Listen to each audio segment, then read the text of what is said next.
And this lecture is being recorded for the purpose of being able to then post it on YouTube and to also have a record of this. So if folks miss this chance to check out the panel, they can always go to our YouTube page and see this and watch it. Or if you maybe are distracted while you're watching this, you can go back and get some pointers here. How's everyone doing out there? I see some familiar faces. I see some familiar names. So welcome, everyone. And I do want to say, excellent, Andrew. Excellent, Austin. I do want to say that one of our panelists is running late. I know they were catching a flight. So once they come in, I will introduce them properly and then we can move on from there. And the format is going to be very simple. I'm going to introduce the panelists, read their bios, and then I'm going to ask them a series of questions. And then hopefully around 6:45 or so, we will open it up to Q&A. But before we open up to Q&A, there's going to be a survey that we want you to take that it's only going to take about 2 or 3 minutes. And then we can get into that question and answer portion. Perfect. So I want to start off with who is here joining us right now. We have Janet Hernandez and Carlos Beltran. And I'm going to read Carlos Beltran's bio first. Carlos is a graduate student in the McCourt School of Public Policy at Georgetown University. So Carlos is joining us from the East Coast. 9 p.m. over there. Thank you for making time. So Carlos obtained a dual bachelor's in political science and ethnic studies, Chicano studies from California State University, Fullerton in 2016. Carlos holds a master's in education, specialization in race ethnic studies from the University of California, Los Angeles in 2017. In 2017, Carlos was selected to be part of the Executive Fellowship Program at the California Secretary of State under former Secretary Alex Padilla. As an executive fellow, Carlos has led 2 statewide educational projects, the California Student Vote Project and the Ballot Bowl, that generated over 10,000 student registration. In 2019, Carlos was appointed by Governor Newsom to the California Census 2020. In the census, he supervised the North Coast region of California, served as a statewide lead for the Latino population, and helped develop the higher education outreach and communication strategy. Carlos is again now pursuing a master's in policy management at the McCourt School of Public Policy at Georgetown in Washington, D.C. Thank you so much, Carlos. And now we'll read Janet Hernandez's bio. Janet Hernandez holds a master's in science. Hers are pronouns. She's a college advisor and retention specialist, College of Health and Human Services at California State University, Sacramento. Janet Hernandez is currently serving as a college advisor and retention specialist for the College of Health and Human Services at Sacramento State. Janet earned her master's degree in clinical psychology from CSUF Fullerton in 2017. She has worked as an advisor with 3 California state universities, CSU Fullerton, CSU Monterey Bay, and now Sacramento State. Janet is a dedicated advisor with a strong desire to serve students from an equity-minded approach. She has also held positions within 2 successful Department of Education grants, EPOCS and SOAR at CSU Fullerton, focused on providing services to students who identify as Latinx, disadvantaged, undocumented, low income, and or first generation. Lastly, she is an experienced licensed marriage and family therapist who works primarily with individuals struggling with mood and anxiety disorders. Thank you so much, Janet and Carlos. I think you deserve a round of applause. If we'll do one virtually for you. Thank you so much for joining us. And when Maria Salazar joins us, I'll read her bio. So Janet and Carlos, welcome. Those are impressive.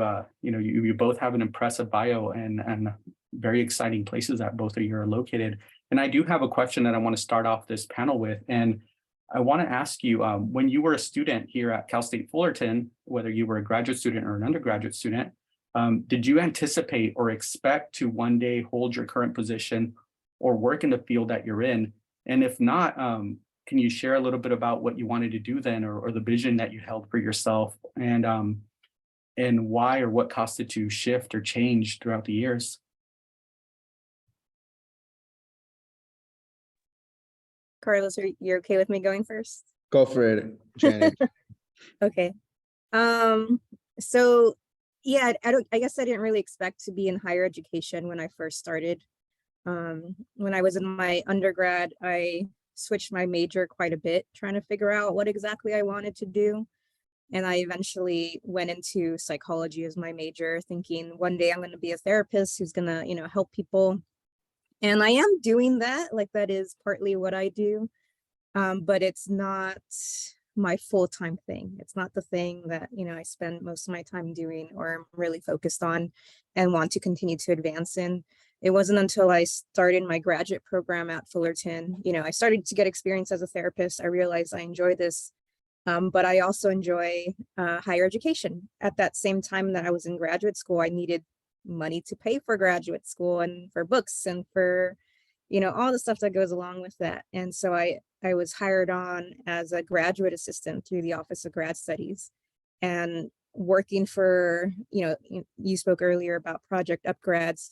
Like that's one of the grants that, myself, Maria, who's going to join us soon, Luis Molina, who's now the director of Project Upgrads, like it was kind of our team that helped propose that grant because we had experience with the previous grants. We had experience with EPICS and SOAR, and it was working on these grants. And I'm like, like I actually really enjoy doing this. And like, this is what I want to spend my time doing now. So it's not until like I started getting my feet a little wet that I'm like, okay, now I'm learning what I actually really enjoy to do. And so I didn't see myself, getting into that role or being an academic advisor. It wasn't until graduate school already in another program that I started to realize, oh, I really like this too. Luckily, like my degree allowed me to kind of be flexible and still go into higher education. But yeah, it wasn't something I originally thought I would get into. Thank you for sharing. Carlos, before you answer, do you mind if we introduce our panelists? Let's go for it, yeah. Perfect. So as I mentioned earlier, Maria Salazar is also a panelist here tonight. Maria, welcome. I'm going to share your bio very quickly, and then we are on the first question, so I'll reread that question. So Maria Salazar, hers, was born in Orange, California to parents from Guatemala and raised in Guatemala City. Maria always knew she wanted to work in higher education. Her inspiration comes from her parents who always encouraged to pursue her educational goals. Maria obtained her associates in liberal arts from Cypress College and transferred to Cal State Fullerton. She is currently working at UC Riverside as a transfer admissions counselor. As a first-generation transfer student, she understands the process of navigating through the transfer process, and her goal is always to support students who are in transition to transfer. Thank you so much, Maria, for helping us all transfer students out and advocating for us. Hello, everyone. Sorry, I apologize for being late. I just arrived from Oakland as part of my job. I'm currently recruiting students up north. So I'm very excited to be here with you all and excited to be with Fullerton because that's like my home school. And yeah, definitely, I'm very excited to be here. Well, thank you for joining us. Life is always throwing unexpected things at us, so I appreciate you making the time, and I'm so thankful that you're able to join us today. The first question I asked the first question, when you were a student here at Cal State Fullerton, did you anticipate or expect to one day hold the current position, your current position, or work in the field that you're in? And if not, can you share about what you wanted to do and or the vision that you had for yourself back then? And tell us what or why it shifted or changed, if possible. Definitely. So as a transfer student, I always, at the beginning in high school, I remember I always wanted to be a teacher. And I was like high school teacher, want to teach and work at K through 12. But once that I transferred and starting my studies at Fullerton and started working as a student worker in the back then it used to be the Chicano Resource Center. So I started as a student assistant and I started to get involved a little bit on programming, assisting students, working with staff and faculty. And I started to get enjoy working in that area, which I didn't know it was higher education. At that time, I was not familiar at all with that terminology, higher ed. My only knowledge was just working K through 12. So once I started to get the experience itself and kind of shifted my gear to a different area and potentially work in higher education. But for that, I felt like I started to networking with faculty and staff and gave me the opportunity to gain more knowledge about it. And then with that, I felt like my instinct was like, I felt like I want to support students, but not directly with K through 12. There's a different pathway.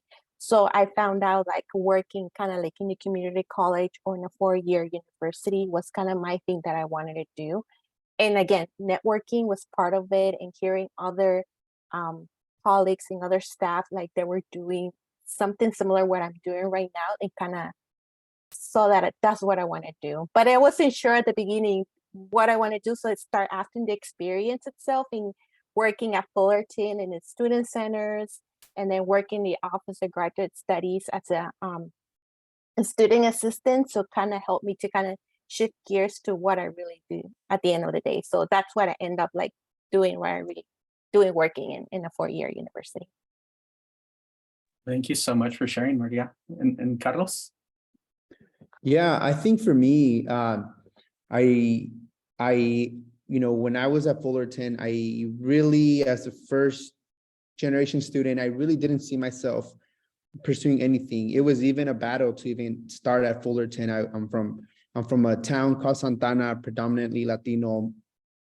I had I just wasn't in a path for education, right? For higher ed. So when I arrived to Fullerton, I thought I was just going to end there. I started getting involved with orgs. I started with political science, and I think just in the back of my mind, I always wanted to be an attorney or something kind of like a major, kind of traditional role within the political science.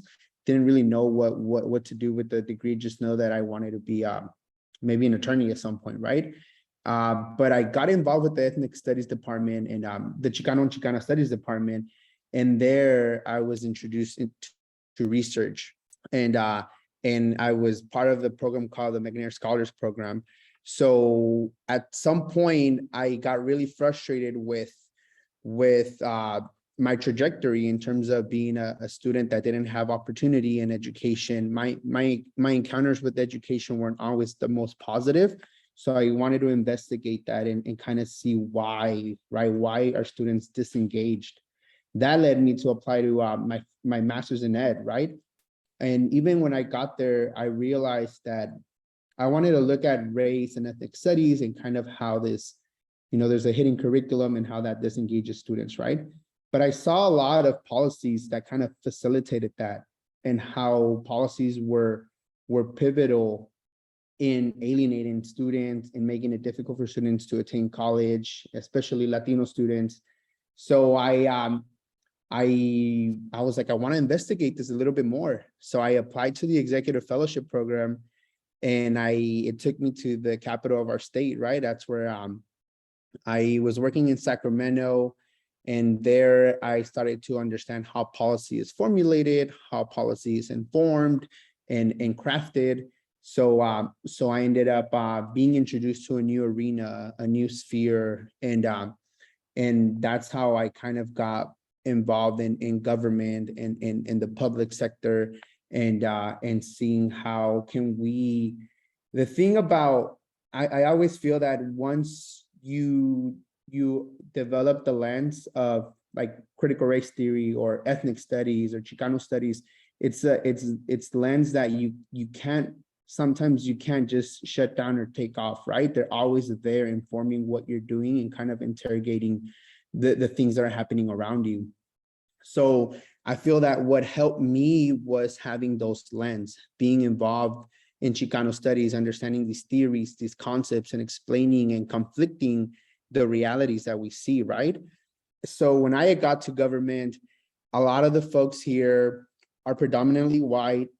They're trained to see individuals as variables, as numbers, and being there, having this training and these lens, allowed me to take a step back and say, hey, the Latino community is struggling because of these issues, and you're not going to solve it by extending a timeline or a deadline, or you're going to add in a burden if you implement this certain policy a certain way. And having those lands really allowed me to grow in that field. I think one of the first projects that I worked on was the ballot bowl. And they wanted to do a competition. The Secretary of State wanted to do a competition with all the schools and they wanted to give money to students, to the universities that registered more students to vote. And I was like, wait, that's not fair. That's not equitable, because you have to understand the demographics, the populations, the magnitude of each campus. You can't put El Camino College in competition with Stanford. And you definitely can't put, Cal State Bakersfield in competition with Cal State Fullerton, right? Different demographics, different regions, just all these things, right? So having that kind of opened up a lot of opportunity in a lot of ways to be embedded in projects. So now when I think about when I was in Fullerton and where I am now, I would have never thought about where I would have landed, right? I couldn't even, I think when you're a student, you think of these major kind of routes of like, oh, you can be this, but never those more concise, those more specific career paths that you can take, right? Like I was a government relations manager and I was a regional program manager. But when you go into political science, they don't tell you, you can be a regional program manager, right? Like that language, those routes are not there. It's by talking to people. It's like by having these panels that you kind of start, creating steps of like, oh, maybe I can do this, instead of like kind of this major ideas of what you can do. Yeah, no, I agree. And certainly, I mean, we never know what's going to happen next. I never envisioned myself as a tenure track professor either when I was a transfer student, and it happened somehow. And definitely, some of you may already touched on this question that I have next, but I do want, and I feel because it's something that's very important that you all address. Did you need additional training or certificates or other experiences not provided through your college or your graduate program that prepared or opened a door for your current position? Can you speak a little bit about that, or share how you went about pursuing that extra thing that your graduate program or your degree didn't really offer? I can go ahead. I mean, for my position, it's more like in kind of recruitment, reaching students and kind of encourage them to continue with college after I graduate from high school. So for my position, since I started working at community college, and nowadays it's very competitive to get a position in a community college. So I started like an entry level basic job, part-time, and trying to work between jobs. Since that was based, like you can have a degree, but they also look into the experience itself. And nowadays they're asking you like at least 5 or 4 years of experience. So for myself, I have to start building my resume and kind of just get like entry level positions. So I was working part-time in Santa Ana College. Same time I was working part-time in Cal State Fullerton. So I was going in between jobs. But I'm grateful for that, because of those jobs I was able to start like building my resume, getting those experience itself. And again, the networking part, I'm always going to highlight the networking, but overall that helped me to get through the job that I'm right now, because for the position that I have, it requires at least 3 or 4 years of experience, a bachelor's degree, not necessarily in a specific area. They just want you to have a bachelor, but the basic, it's the experience itself. And that's one thing that I kind of nowadays that I'm working with transfer students, I encourage them to look into internships, especially for those with engineering or psychology, trying to set foot and start getting like experience in their resume, because once they graduate and they're going to start looking for a jobs once the experience itself. So if you have the opportunity now, and I totally understand when it comes to school, it's time is limited, but try to get the experience first, because for me, that helped me get through the job that I'm at right now. And even if I want to move up in the next couple of years, again, the experience is what it counts. Thank you so much. Yeah, I would echo that. I think for me has always been the experiential learning, right? That component of experiential learning that on one side, all of your students, you're understanding the theories, the high level understanding of concepts, of issues, right? But I think there's also opportunity to also be involved, whether it can be a part-time or in some kind of cost or some kind of level of involvement to marriage those two things. Because as a manager, I've interviewed students, I've interviewed entry-level students, and I think the ones that do well in the interview are those that have some level of experience, because they can articulate it and implement what they learn and understand, right? Because I think a big flaw that I've seen with students that have, you know, and I know that, you know, that there's students that have the opportunity to get involved and some don't, and I recognize it and understand that. But I would advocate for students, or I would say and recommend students to get involved, because I've been with two students that one of them tells me how the world should be, and then I have a student that tells me the world should be this way, but unfortunately it has limitations, and this is what we can do in the meantime. So students that are able to bridge kind of like theory and action, kind of that praxis, and tell me tangible things like, hey, like I want to do this, but I also know that, you know, we kind of live under these circumstances. So, you know, I think folks that have that experiential knowledge can articulate and can provide next steps, more concrete solutions. And I think that's been something that has helped me. And as a manager hiring individuals, that's a stronghold of students. That's one of the strong things about candidates that are able to grapple with two realities, right? And kind of say, hey, I've done this and I know how to do this and stuff like that. Thank you. Yeah, going off what everyone else is saying in terms of experiential learning, I'm definitely a big advocate for that. If anything, it's one of the things as an academic advisor that I'm just telling students, like, you have to do internships, or like, and I understand the difficulty of, you know, if you're already working, if you're doing full-time, you know, classes, it could be difficult to include an internship as part of your schedule, but it can be very beneficial as you're continuing on into a future career.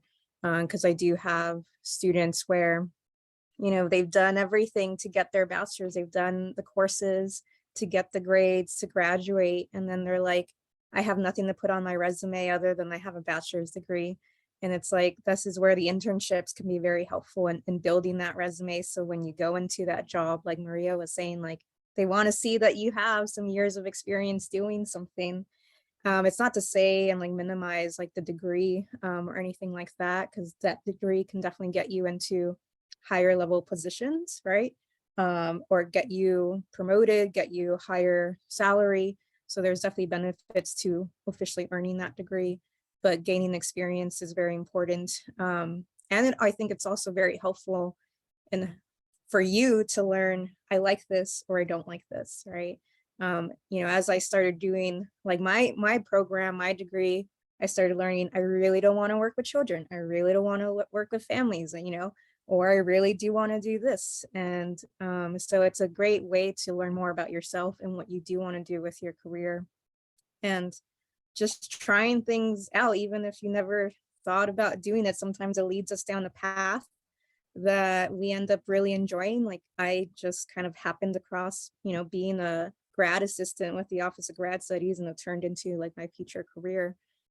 So there's definitely a lot of benefits to again, just having this experience. And I think as like first generation students, we don't always know how to navigate the system. Like, I know as an undergrad, I didn't know like I'm supposed to do internships unless it was required of me to do, or I didn't know I should be doing research with a faculty member, or I didn't know, you know, after I graduate, like I should probably think of a master's degree, because, you know, I didn't think about all those things until I had some guidance. And it's not everyone, I think, has that benefit, like that person that can help them. So if any of you need someone, feel free to let us know, right? We can definitely help. But it's, yeah, it's, I think we kind of went off the original question, but in terms of internships, there's definitely a great benefit to, again, getting that firsthand experience. There are going to be, at least in my field or fields, a degree or certification or some kind of certificate can be, will be needed and required. And for others, it will just be recommended, or again, can lead to those promotions or higher levels. As a marriage and family therapist, you do have to go through the process of getting the license, doing the hours to get that license, doing the exams to get that license, continuing to like renew your license and do all these continuing education type of things.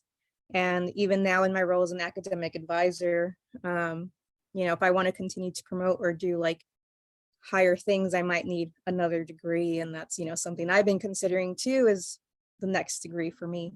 And so it's, there's going to be some areas where you might need some more certifications or degrees. Thank you all for sharing that. And it's true. I mean, internships are so valuable. And it's frustrating sometimes when you're applying to positions and they require 5 years of experience and you're like, but I'm 18 or I'm 20 or, and you're like, what? So thank you for sharing that, because I think that's something that's vital to know and hear from people to also make time as part of your graduate training or your degree preparation, or to include that time for internships. I always advocate for travel abroad, even though, whether it helps your career or not, just to do it. And also, that experiential learning, and thank you to Carlos for sharing about, you being on the other end of hiring folks and what you like to see. I think that's knowledge that, most of us don't really get to have that experience or have that knowledge given to us. So thank you. And Janet, thank you also for just the work you do with students. I think that's being someone who had some amazing graduate advisors and that were able to guide me and point me in the direction I needed to be. And a lot of my friends are also hold similar positions as you do. It's always just great to hear their stories. And as all the graduate students in here, I'm sure have someone that they need like you. So thank you for all that. I prepared a few questions, but I think in the interest of time, I'll probably only be asking 3, and then we'll be opening it up to the students who are here, who might have perhaps better questions than what I prepared. I'm sure they do. So what advice would you give your former pre-college, pre-graduate school, or even pre-transfer self about selecting or finding the right career? So it's thinking back in time to giving that advice to your former self. I think for me, would be open-minded and be okay with being fluid and flexible. One of the things that I think was one of my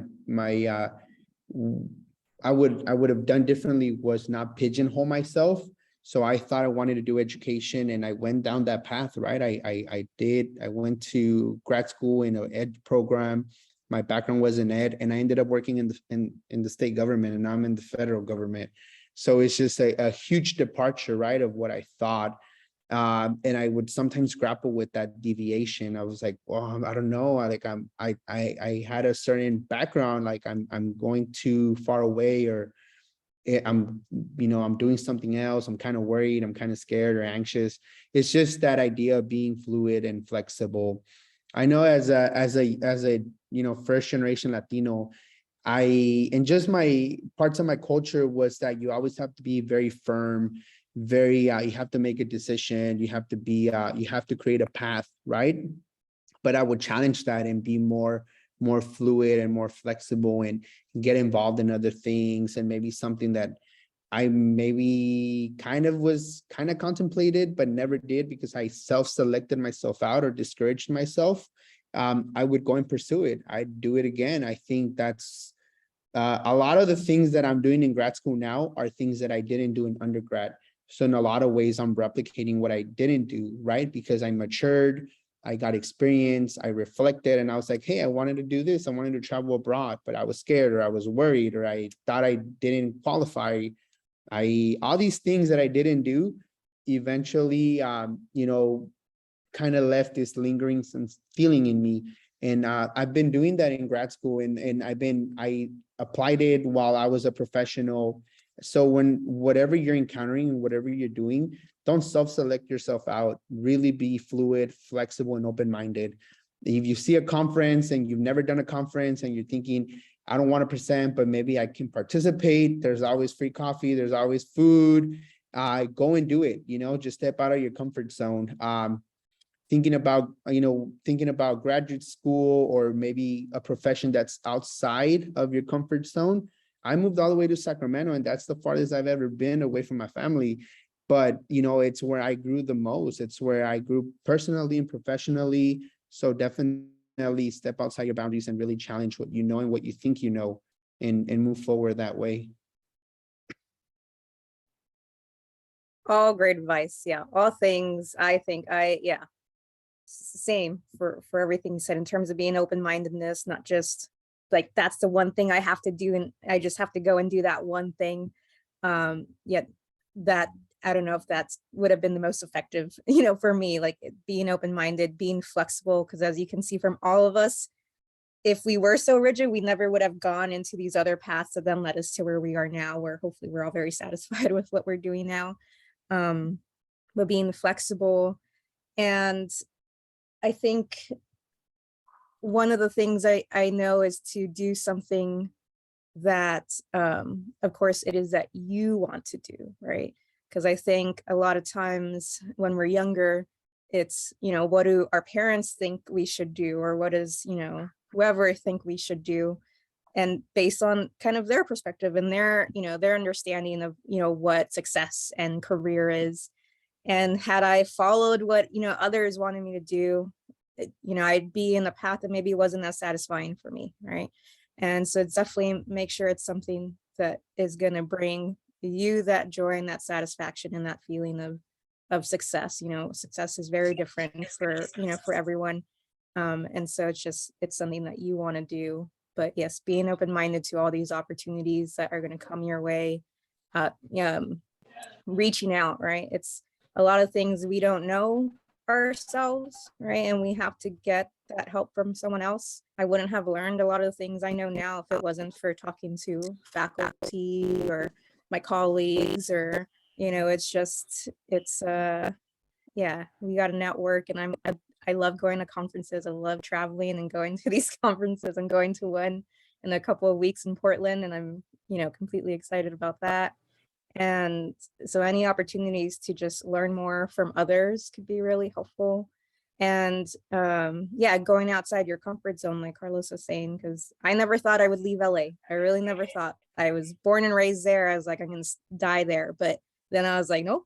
I went to Monterey. I loved it there. Now I'm in Sacramento and I love it here. And like, I wouldn't change that. Right. So yes, it's going outside of that comfort zone too.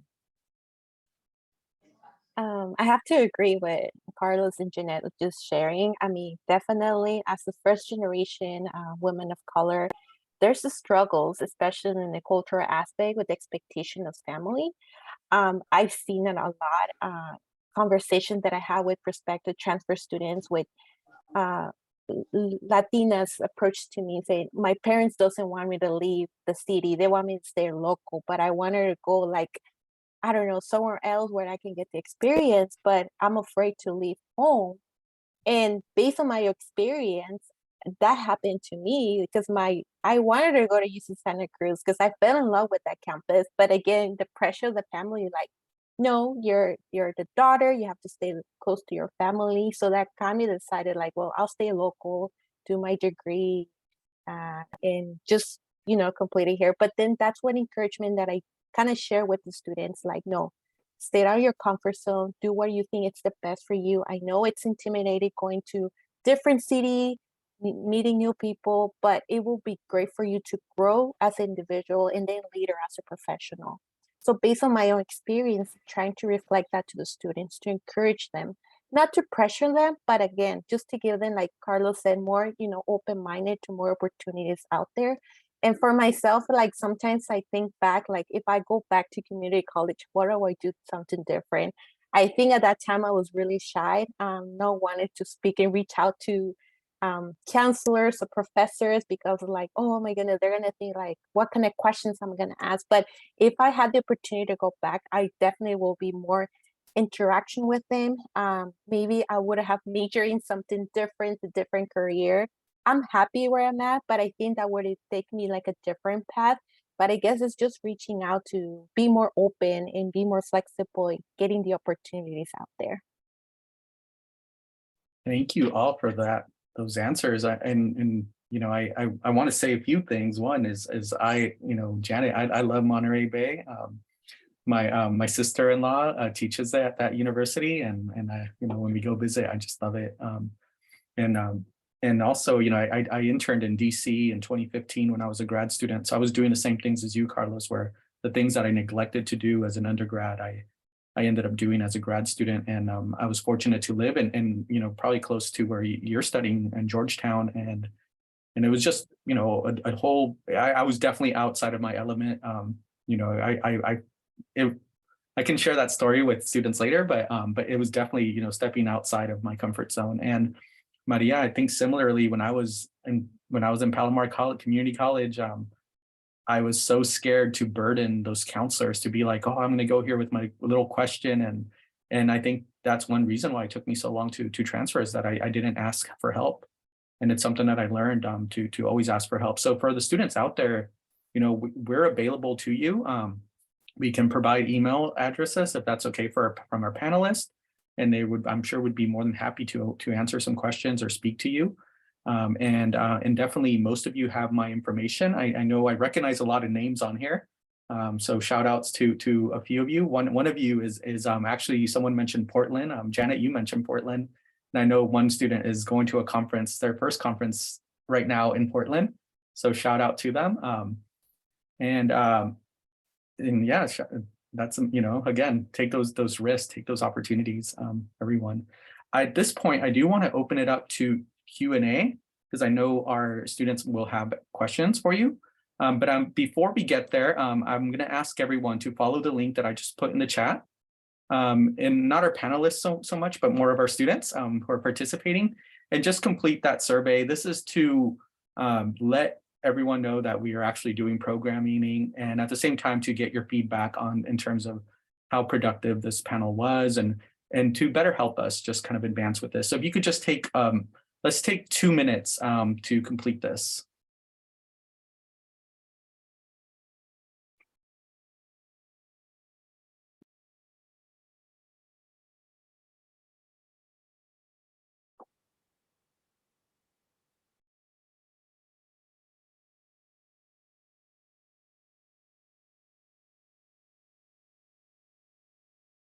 And if you're done before those 2 minutes, you could just let us know, and then we'll see.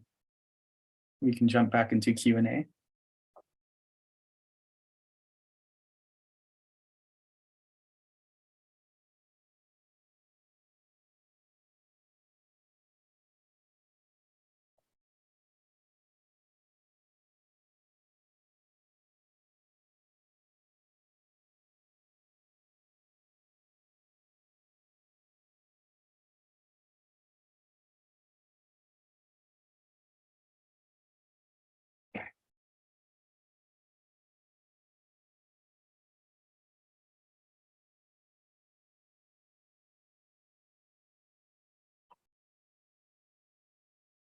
It is perfect. So people are getting done.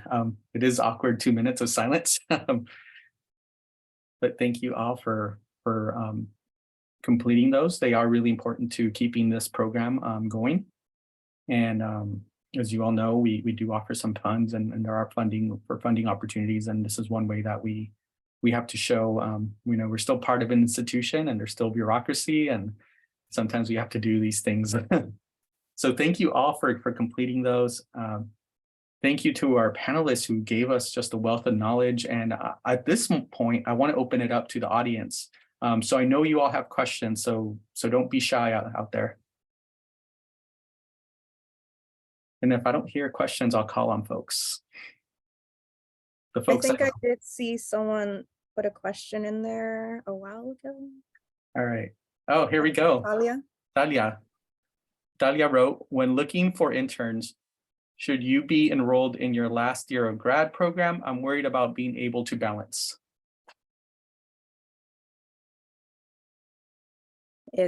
Sometimes I think it could be difficult to balance. I'm not going to say it's easy or anything like that. For my grad program, it was kind of ingrained within our program. So our first year, we just did lectures and stuff in classes. But our second year, we had to do like an internship because we need to get our clinical hours for licensure. So I was doing maybe 20 hours of that a week while doing classes, while working part-time at the Office of Grad Studies. So I'm not going to go and say, yeah, it's super easy to do all these things. It takes a lot of time management. It does take a lot of energy. But ultimately for me, that it was, beneficial. It got me where I needed to go. I didn't have other responsibilities, so I didn't have, a family to take care of. I didn't have to worry about a lot of significant bills. So it's not, I could do an internship and not get paid, right? Like I was able to manage that because my parents are like, you can live here while you go through your program. So I didn't have additional stressors that maybe some of you might have. So I was able to manage, Office of Grad Studies, internship, and class. But I don't know if anyone else has maybe some other input for that. Yeah, I think for me, I worked while I was a grad student, and it's difficult, right? Because sometimes your schedule, if your schedule is consistent and you go to class in the evenings, or, there's blocks that you have other time sparse around, you can work. But I sometimes had a very erratic schedule. So I had a class at 9 a.m. and one at 3 p.m. and it didn't really let me get around, especially in LA with traffic. So there was only like 2-3 days that I could work. But I did work, and I know that there's a course work, there's a load of work, your courses, your either thesis, or you're prepping for a conference or whatever you're involved in. And I know it's difficult. So and I had to get a job, right? Because I know that I didn't have the flexibility of just of doing an internship that wouldn't pay. I had to sustain myself.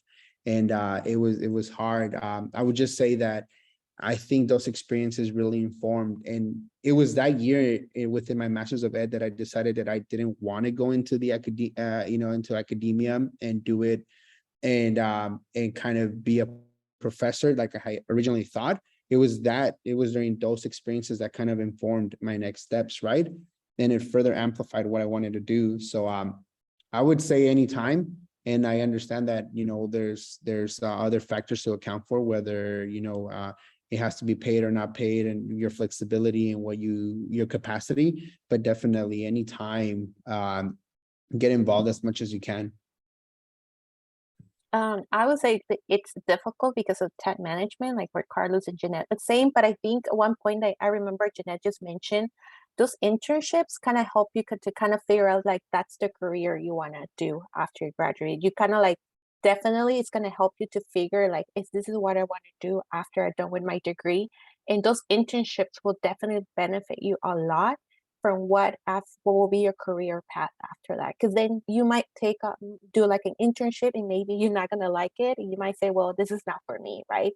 Let me try something different. So I think that's very beneficial. But again, it depends on each student situation, right? Because we have to be mindful that not some of them have families, responsibilities, but I think that'd be very beneficial. And if you have the time in your schedule, definitely try to take the opportunity.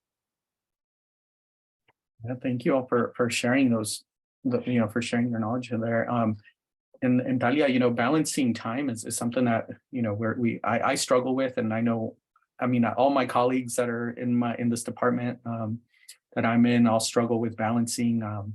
And it's a practice. And I think, having this experiences, early on being an interning and learning, learning your capacity. And then also learning, you also at the same time learn how to put up boundaries and learn to say no to things. And this is all part of that learning process. And so it's something that, we all struggle with the balance of time. And it's something, again, that it's just a matter of learning what you can and can't do. And if you can find a paid internship, that's the best.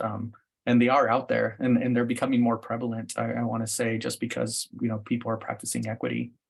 So I want to open it up to anyone else out there who may have a question. We have about 10 more minutes. Don't miss this opportunity.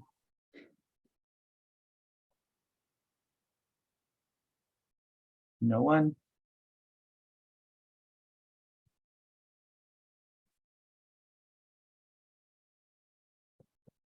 Should I call on someone? Call on them, profe, call All on them. right. I see Austin. Austin, do you have a question? Oh, someone had put something in the chat. And Moises wrote, in terms of jobs, would you recommend applying to jobs in your field or something else? Is that right after your degree, Moises? Or is that what you're referring to, or during the program?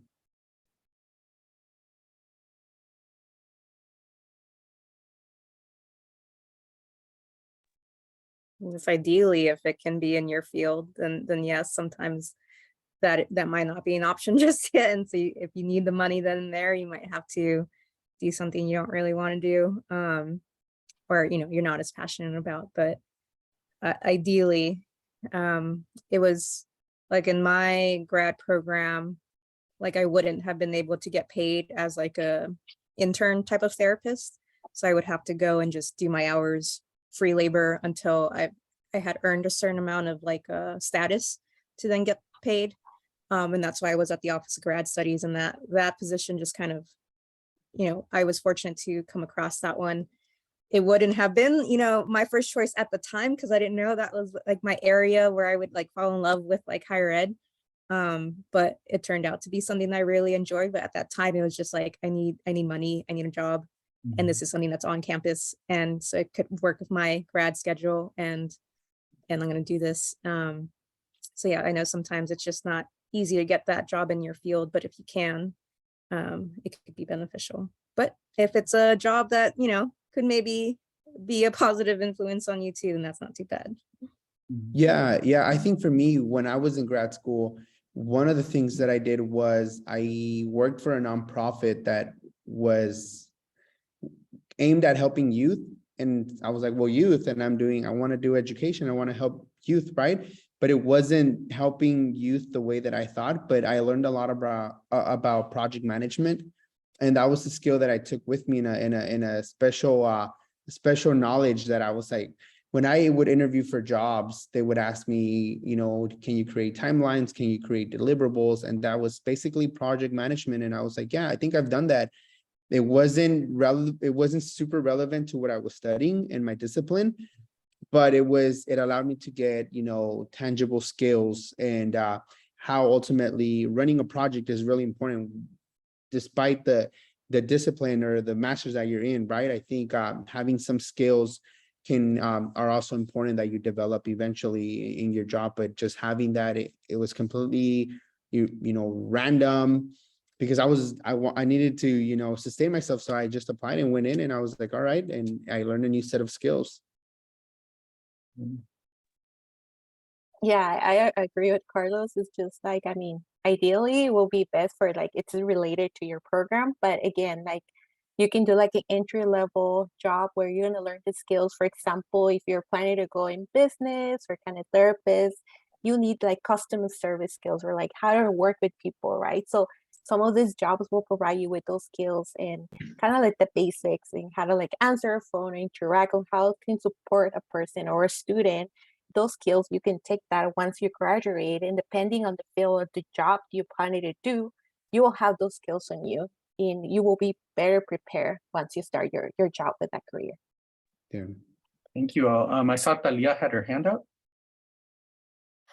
I think you all kind of answered it already. It was just going to be kind of bouncing off of Moises' question, because I don't really know. I want to go into policy, but I know there's like different areas. Like I've been looking already, and there's like IRS, DMV, like so different. But as far as interns, I wanted to make sure that I really got into one that would give me the skills that I would really need and to go into the specific field I want to go into.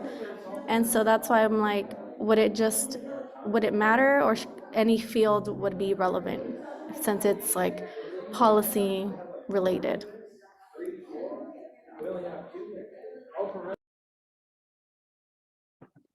Yeah, no, I would try to align it as much as I can. But again, policy, a lot of the people that are formulating policy, they're not experts in the field. They're just I would argue they were just, they know how to work the system, right? They're bureaucrats. A lot of them are not even experts. The DMV folks that are creating our laws and regulations around driving, sometimes they don't even know where their local DMV is.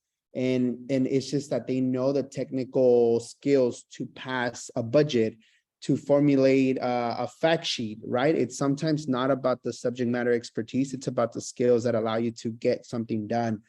And that can always be complemented by, you know, your subject matter expertise. But I was at the Secretary of State and they were making decisions around education and none of them were experts. None of them had a degree in ed or higher ed or a PhD, but they were bureaucrats and they were just like, oh, well, this makes sense. Not until I got there and I was like, wait, it doesn't make sense. You're making a system that doesn't work. And that's where, yeah, so sometimes an internship, it's about the skills, especially policy, learning about budget, learning about the policy-making, decision-making process. Sometimes those skills go farther than the subject matter expertise. Thank you. Yeah, so there's a few questions in the chat and we have about 3 minutes. I just want to ask the panelists if there's one in there that you would like to answer. And just feel free to.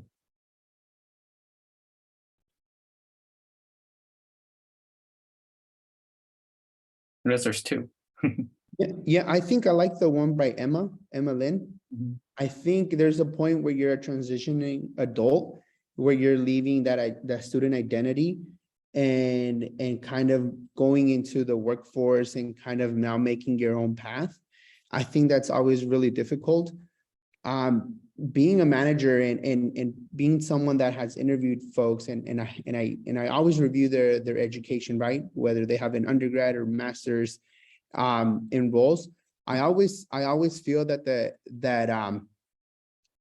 that CSU students are the most attuned with realities, and in a lot of ways, I would argue not because I came from a CSU, but I feel that the CSU students are the ones that can articulate and grapple with what's happening locally and in their communities, and put that in conversation with what's happening, like in theoretical bigger ideas, right?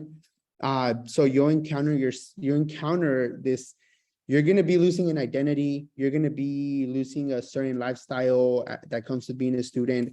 But when you hit that point, just be really grounded in who you are and what you've done and where you hope to get there. Because I know that students that I've met with from the CSU, they're really resilient, and they're the ones that we usually outperform some students. I think in hiring, we often tend to hire CSU students because they're the ones that can.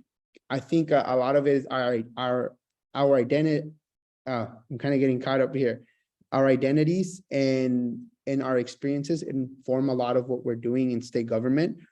And but yeah, I know I think I kind of twisted that question. But when you find yourself in that point of you're departing from being a student into a professional, just be grounded in what you know and know yourself and know what you bring to the table and advocate for yourself as you depart. Thank you, Janet or Maria. I could answer Maria's question, the one, what's a good way to connect with people in your field? It might depend on your field in terms of what sort of organizations there might be to connect with others who are doing something similar to yourself. Like, I know there's different organizations if I need to connect with people who are more on like the therapy field. Like, we have certain like organizations and boards and nonprofits that are helpful in helping us understand that part. And then in terms of my higher education field, like there's going to be different organizations there, like whether I want to connect with others in the CSU system, whether I want to connect with others who are like in an advisor role, whether I want to connect with people who work with first generation students or who work with transfer students, right? There's going to be different organizations, different people that I can connect with that will help me grow in those areas. So it might just be depending what your field is to see what organizations are available. And of course, as you're entering a position, it just talk to everyone, right? Like And like Maria here, Salazar, like, we've known each other since, grad school days, and we continue to network, continue to help each other out. And, it helps that we are in similar fields, but I get connected with the UC system through her. I get connected through transfer stuff through her, and she gets the CSU information through me. So it's definitely, it's just talk and continue connect and network. Yeah, just I know if we're running out of time, but the networking part's important. And like with Carlos and Jeanette, I still maintain communication with them because since they're in different pathways, different in either education or work in federal or local government, I think that's very beneficial. The networking part is very important. So keep that in after you graduate. Don't keep in communications with professors or staff from Fullerton or any previous jobs that you have. Cool. Thank you for all that advice. We are out of time, unfortunately. I know we could keep going for probably hours. And I know folks started asking more questions towards the end. So I think next time, hopefully we can get more questions early on too. I want to thank you all for joining us, and definitely what you just said right now, Maria, about the networking. All the students, I'm not gonna say all of them, but I say the majority of the students who are joining us today are part of different cohorts or mentorship cohorts, and take advantage. I encourage you all to take advantage of the folks that are around you already. Those are going to be your network. As all of you expressed, you all met each other in one way or another and at Cal State Fullerton, and now you're still on panels together years later, despite the fact that one of you is in the Inland Empire close by to us, the other is across the country in DC, and then one of you is up north and in Sacramento. And so it's these things happen, and it's quite beautiful when you can come together like this. So thank you for joining us today. Thank you for taking the time out of your schedules. Maria, I know, thank you for I know you had a flight that was missed and delayed. So thank you for making that extra effort. And Janet, again, thank you for joining us from Sacramento. And Carlos, I know it's like 10 p.m. now, so thank you for staying up late. Thank you to all the students for joining in. This is recorded, so if you want to go back and listen to a certain part of it, it will be posted on YouTube in a few, maybe weeks. I don't think days, but maybe weeks. But thank you all for participating, and this was great. I really appreciate that. And Maria, hopefully one day I'll see you in Riverside. A lot of my very dear friends and colegas teach there. So, I hope to see you when I go visit them. So thank you.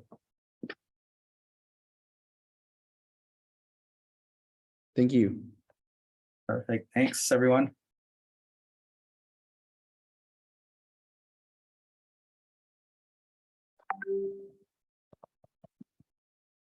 Perfect. Thank you all for all those answers. They were fantastic. Oh, cool. Thanks for leaving that. Yeah. Can I get their emails to folks, to the students? Yeah. That'd be okay. Okay, perfect. Awesome. Yeah, I'll do that in case they have some more questions, personal questions that you can ask. I'm gonna wait for folks to log off. Sounds good. Well, nice to meet you, Professor, and thank you again for putting all of this together, and everyone else. If you're ever in DC or somewhere near, let me know. I definitely will. No, I definitely will. Like I said, I lived in Georgetown, and I was interning with the National Park Service, and that's where they put me up. So it was a culture shock, but it was beautiful to be a brown person roaming around a neighborhood. Oh yeah. Kind of weird, but yeah, it's predominantly white, but we out here. Yeah. So it's perfect. So thank you for that. Right. Janet, I hope you're enjoying Sacramento. It's beautiful. My favorite place there was south. I forget what street it's on, 14th, but they have amazing barbecue there. 14th and I. Yeah, there you go. Yeah. 14th and 9th. And which one? I. Okay. Yeah. Damn, I should have taken you there, Maria. She was just in this part of town. I know, I was in Sacramento a couple of weeks ago trying to figure out what to eat.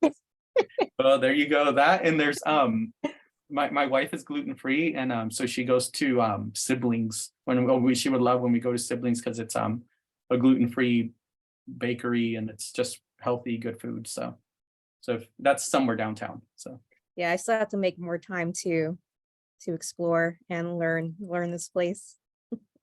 definitely. No, well, I hope you Northgate. enjoy it. Yeah, Northgate Street up in Thomas, North Sacramento. That's where you find a lot of good Mexican food, and Okay. in South Sac. Yeah, But- Jeanette, connect with Carlos. He knows those places in Sacramento. I was He will eating all know. the time, so. He will there. I know. You were there 5 years. I was there 1 year and I miss it. So I can't imagine being there 5. Yeah. I missed the rent, put it that way too. It's gone up since probably you've Oh, all been no. here. That's no good. Cool. Well, thank you all for putting in the time and energy. Thank you. I think we'll probably connect with you through Stephanie too. Sooner or later. She had to leave. But thank you again for joining and being a part of this. I really do appreciate all the knowledge you shared with the students. I know it's some of the things you said really resonated, and especially being a transfer student, and again again what you said about not being afraid to kind of step out of your comfort zone and being fluid. I think that really helps, and it's necessary to hear for Cal State's Fullerton students, because the students I'm encountering are constantly setting up those boundaries before someone else sets them up for them, and so it's just great to hear it from folks who've gone through it too, because I can tell them, but I'm the profe, they won't listen. Yeah, it's challenging to break from. It's cool. I feel like it's very cultural. It comes from as a first generation, and it's hard to break from those.